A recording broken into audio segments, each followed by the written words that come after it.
Saya Serena Pitasari. Saya Anak Dansa. Baiklah, di sini kami akan menampilkan video pembelajaran dengan menggunakan model pembelajaran non-direktif. Selamat menyaksikan. Pembelajaran non-direktif adalah proses pembelajaran di mana siswa diajarkan belajar tanpa arahan dari guru. Pembelajaran non-direktif menekankan pada siswa diarahkan untuk belajar secara mandiri. Di dalam proses pembelajaran non-direktif juga guru bisa mengetahui gimana gaya belajar para siswanya dan masalah-masalah yang sedang dihadapi oleh para siswa.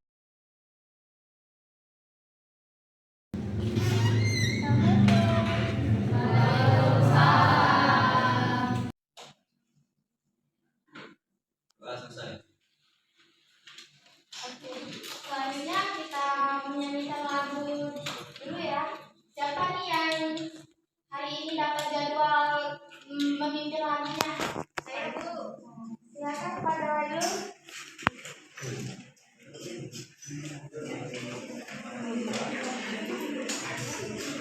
Kepada teman-teman, mohon menjaga diri. Ku banggakan untuk 2, 3. Karena air ku tidak kulupakan, kan terkenang selama hidupku. Materi hari ini, apakah ada yang masih ingat materi kita minggu lalu? Masih Bu, yaitu tentang peran pelaku ekonomi dalam kegiatan ekonomi. Baik, yang disebutkan temannya tadi sudah benar ya, bahwasanya kita minggu kemarin sudah memahami tentang peran pelaku ekonomi dalam kegiatan ekonomi. Nah, di sini selanjutnya Ibu akan menjelaskan tujuan pembelajaran kita pada hari ini. Yang pertama itu kita peserta didik mampu memahami konsep-konsep yang berkaitan tentang pasar persaingan sempurna. Selanjutnya peserta didik dapat memahami karakteristik dari pasar persaingan sempurna. Selanjutnya peserta didik dapat memahami serta mengetahui apa saja contoh-contoh dari pasar persaingan sempurna. Selanjutnya peserta didik mampu memahami apa saja kelebihan dan kekurangan dari pasar persaingan sempurna. Selanjutnya peserta didik juga terakhir dapat mengetahui apa perbedaan dari pasar persaingan sempurna dan pasar persaingan tidak sempurna. Kita kemarin sudah mempelajari tentang itu. Minggu ini kita akan mempelajari tentang pasar persaingan sempurna.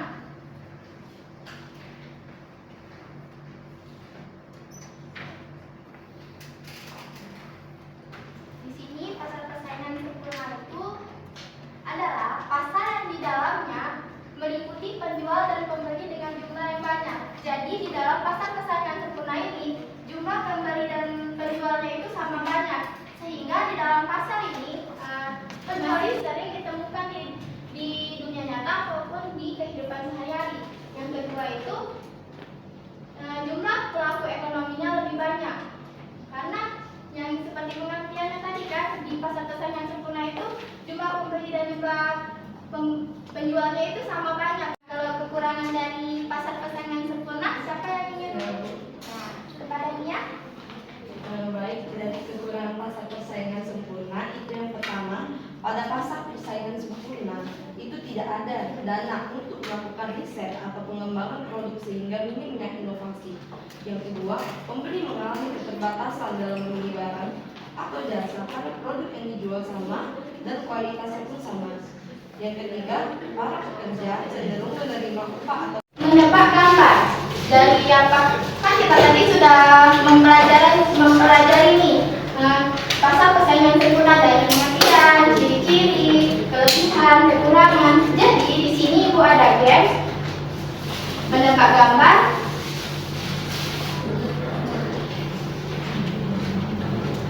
Di sini gamenya itu kalian menebak yang mana yang termasuk pasar persaingan sempurna atau yang tidak termasuk pasar persaingan sempurna. Misal, menurut kalian ini termasuk pasar persaingan sempurna, kalian silakan lingkari pernyataan iya. Apabila tidak termasuk, kalian lingkari pernyataan tidak. Mengerti?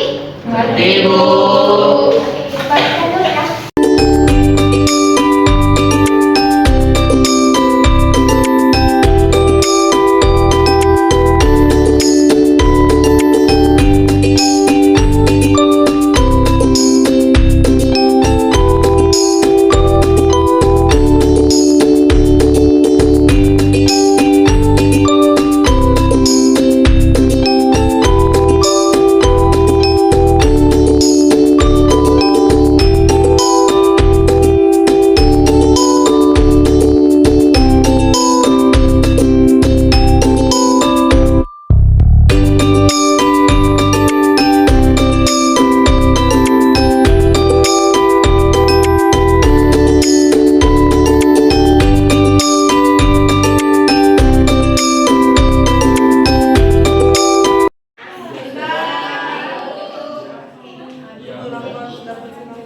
Kita mulai dulu dari nomor yang gambar pertama ya. Jadi menurut kalian gambar pertama itu termasuk atau tidak? Iya. Ayo kita mulai menjawab gambar pertama ya. Menurut kalian gambar pertama itu termasuk atau tidak? Iya. Mengapa? Ada yang bisa menjelaskan alasannya? Oke, kepada Nia. Jadi gambar pertama itu kan dijual beras. Nah, beras itu kan kalau di toko-toko kan sering ditemukan. Jadi itu termasuk pasar persaingan sempurna yang dimana penjual dan pembelinya itu banyak dan barang yang dijual pun sama berupa beras. Sudah betul ya itu jawabannya. Terima kasih kepada Nia. Absen berapa? Absen 7.